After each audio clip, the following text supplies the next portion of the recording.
Are you currently working with a web developer, but you're at wit's end with that person? Or maybe you're about to start a brand new website design project with a web developer and you want to make sure things go smoothly. Emmanuel here, and today we're talking about relationships. Specifically, relationships with your website developer to make sure things don't go south.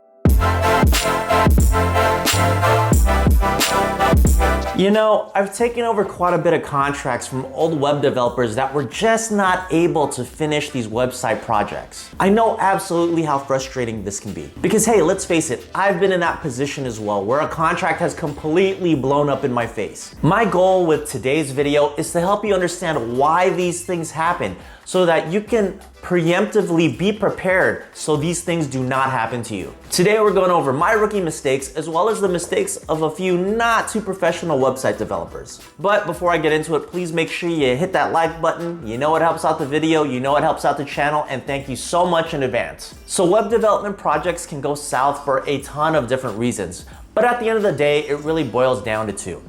They are vision and communication. All right, let's talk about vision real quick. One of the fastest ways a web development project can fail is because of a disconnect between the client and the website developer about the vision of the project. As much as you think your web developer understands what your vision is, chances are they probably don't. I mean, let's be honest, if we can read minds, we probably would not be in this industry. However, in our defense, the feeling is absolutely reciprocated. That is why at the eve of every project, there should be a discovery phase where we lay out the scope of work and really break down the architecture, functions, and pages of your website. Not to mention, we have to understand the creative direction and content for your website. Please know that this is not our first time going through this process.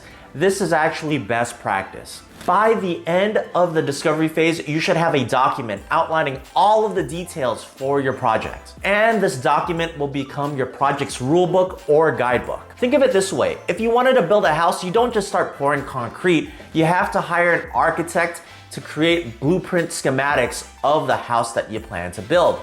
And that is what this document is, your blueprint. If at any given time there is a conflict or a question about the scope of work, you can always defer back to this document. If that item is part of this document, then it's part of the scope and it should get done. Anything outside of this document is essentially a new item, and it can be considered a change order or an item to be addressed after the project is completed. Anyway, I highly recommend that you try to be as detailed as possible during the initial phase of your project. Do not assume anything, make sure everything is documented in writing. Remember, you're doing this for the greater good of your project and for peace of mind. So spend a little time in the beginning to try to get things right the first time. Now, the second reason a project fails is because of communication. Let me preface this part of the video by stating the obvious. Just like in any human relationship, communication is key.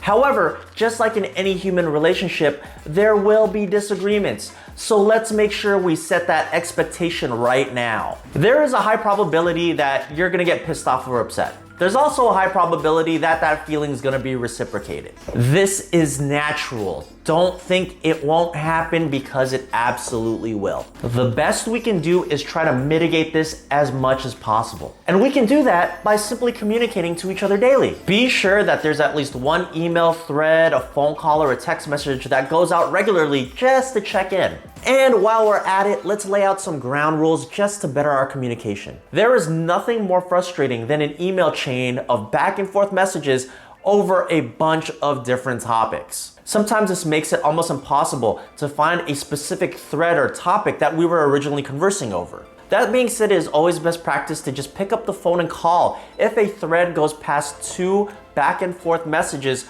over the same topic. If there's any confusion, sometimes it's just easier to pick up the phone and call to clear the air. That way it saves you a ton of time and a ton of frustration. Another thing is that we are all human, and sometimes our emotions do get the better of us. Two emotions specifically when we're talking about these types of web projects.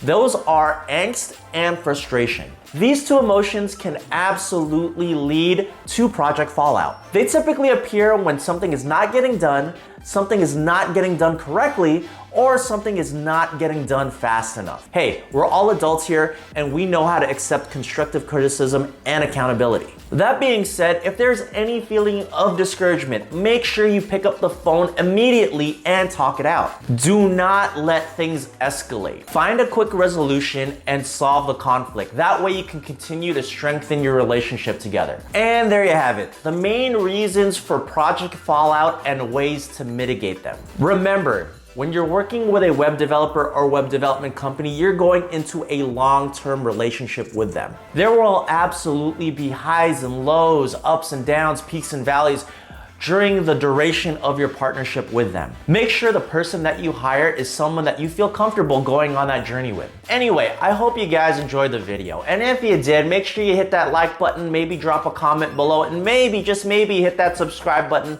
and the bell icon so you get notified for our new videos. Thank you so much, and we'll see you on the next video.